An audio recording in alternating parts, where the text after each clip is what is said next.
En esta radioemisora presentamos Llaves para vivir con éxito, a cargo del internacionalmente conocido maestro de la Biblia y escritor Derek Prince, quien comparte su experiencia personal y ministerio cristiano en Llaves para vivir con éxito. Bienvenidos. Llaves para vivir con éxito presenta el tema Victoria sobre la muerte, capítulo 1, quinta parte. Me alegro de estar nuevamente con usted en la conclusión de otra semana. Ha sido un privilegio echar una ojeada a una de las riquezas inescrutables de Cristo al continuar con nuestro tema para esta semana, Victoria sobre la muerte. Ayer le hablé de la expiación, el evento que hizo posible que Dios y el hombre se reconciliaban. Revelé 3 verdades de Isaías 53 relacionadas con esto. La primera, Jesús, nuestro pariente redentor, murió nuestra muerte. La segunda, su alma derramada en su sangre, fue la ofrenda del pecado para toda la humanidad.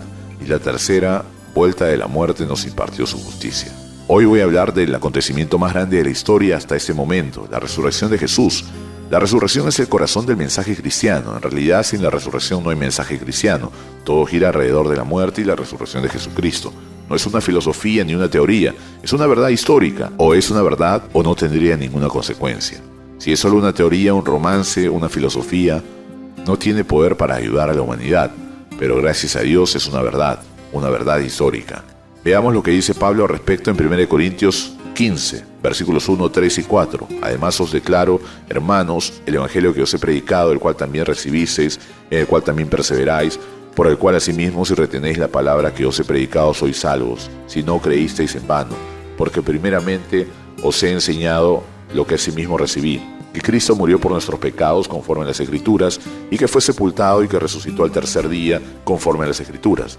Pablo basa su mensaje y ministerio en esas 3 simples verdades históricas. Primero, que Cristo murió. Segundo, que fue sepultado. Y tercero, que resucitó de los muertos. Elimine cualquiera de esas y no tendríamos mensaje. El cristianismo no tiene ningún otro fundamento. ¿Qué debemos decir de la resurrección de Jesús? Voy a citar lo que dijo Marcos II, un profesor de historia muy reconocido de la Universidad de Cambridge, quien vivió en la generación anterior, un historiador de respeto. Eso es lo que decía: la resurrección de Jesucristo es uno de los acontecimientos más atestiguados de la historia. Esa es la opinión de un profesional.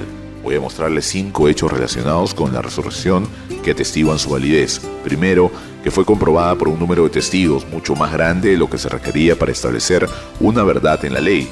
Segundo, produjo un cambio dramático y permanente en aquellos testigos para quienes no hay otra explicación o alternativas satisfactorias. Tercero, el máter, su testimonio costó la vida a muchos de las noches. No tenía nada que ganar en el sentido normal de ganancia. Cuarto, ha producido un permanente curso de la historia. La historia nunca va a saber y no hay ninguna aplicación ni alternativa satisfactoria para ese cambio. Y quinto, el Cristo resucitado ha continuado revelándose personalmente a millones de personas en los siglos siguientes y soy uno de ellos. Yo mismo soy uno de ellos. Yo mismo soy testigo. En 1981, cuando era soldado del ejército británico y de pronto una noche en las barracas, tuve una última revelación perfecta y personal de Jesús.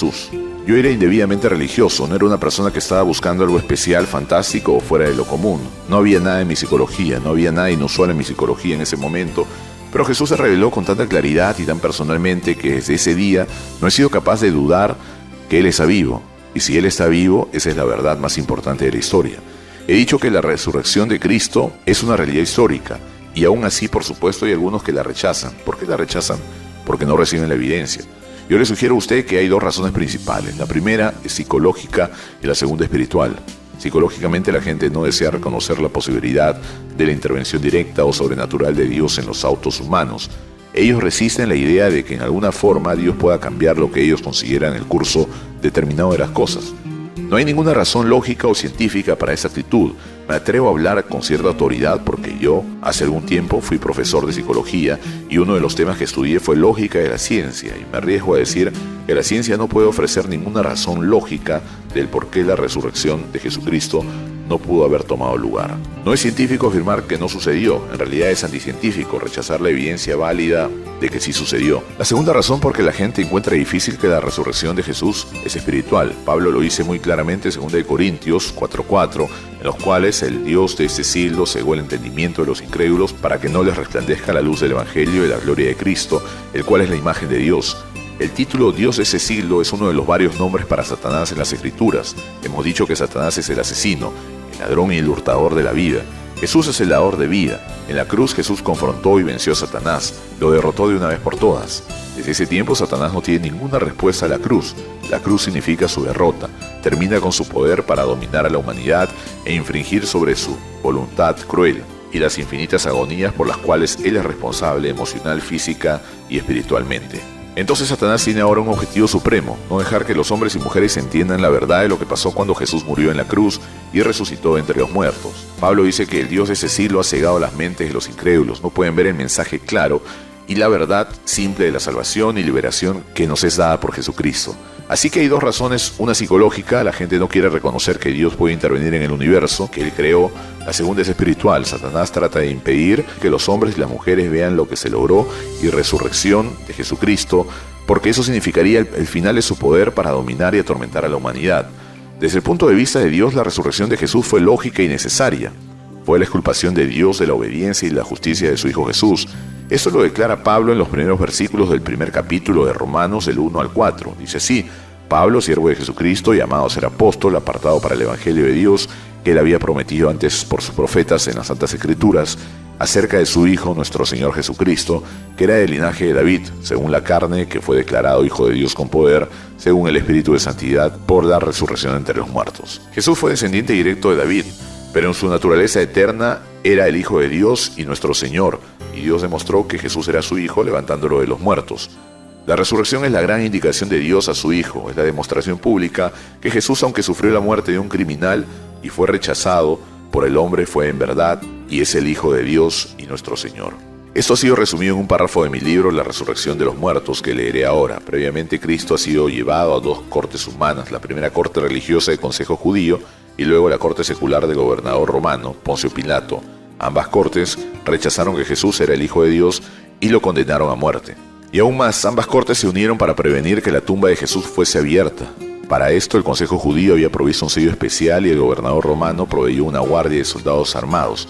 Sin embargo, al tercer día Dios mismo intervino. El sello fue quebrado, la guardia armada fue paralizada y Jesucristo salió de la tumba. Con este acto Dios intervino en la decisión del Consejo Judío y del gobernador romano y públicamente vindicó el reclamo de Jesús de ser el Hijo sin pecado de Dios. La justicia de Dios, que vindicada por la resurrección de Jesús había sido marginado por la humanidad como un criminal, pero Dios por la resurrección apoyó su reclamo del Hijo de Dios.